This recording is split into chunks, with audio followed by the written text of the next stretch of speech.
হে দয়াময়, এতদিন পর আর যে সময় নেই, কখন প্রাণ পাখি উড়ে চলে যায়, তবে কি মৃত্যুর আগে তোমাকে একবার দেখতে পাবো না? কি কঠিন পরীক্ষা মা, জীবনের শেষ মুহূর্ত পর্যন্ত ভগবত কৃপা পাওয়ার জন্য সুখ স্বাচ্ছন্দ্য পরিত্যাগ করে ভিখারির বেশে দাঁড়ে দাঁড়ে ভিক্ষা করে অবশেষে কৃষ্ণ মন্ত্রে দীক্ষিত হয়েও প্রভুর কৃপা পাচ্ছে না।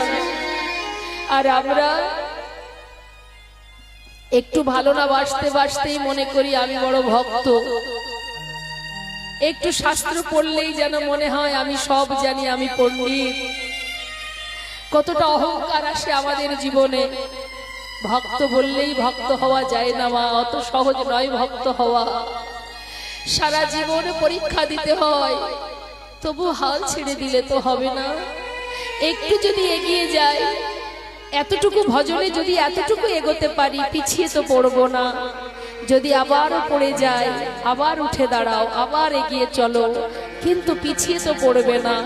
একদিন না একদিন সমস্ত পাপ থেকে মুক্ত করে নিশ্চয়ই প্রভু তার চরণ তলে আমাকে ঠাঁই দেবে।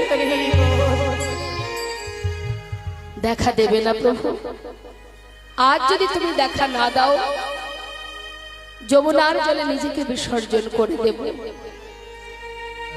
কয়েকদিন বৃন্দাবনের পথে পথে ঘুরে ঘুরে স্থির করলেন, আমি গঙ্গার জলে প্রাণ ত্যাগ করব, আহা যমুনার জলে প্রাণ ত্যাগ করব।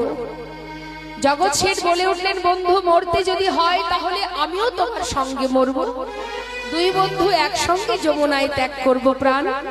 এই বলে দুই বন্ধু যখন যমুনার জলে নামছে, সেই সময় যমুনার তীরে ভগবান কৃষ্ণচন্দ্র তিনি ত্রিভঙ্গ বঙ্কিম থামে ওই লালাবাবু আর জগৎ শেঠকে দর্শন দিয়েছিলেন। তাই গৌর হরি বল।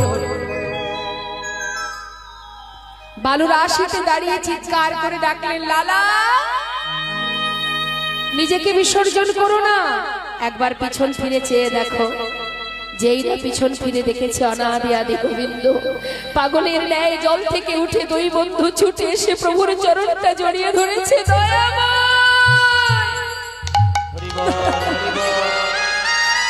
এসেছো তুমি, এসেছো প্রভু, তুমি এসেছো।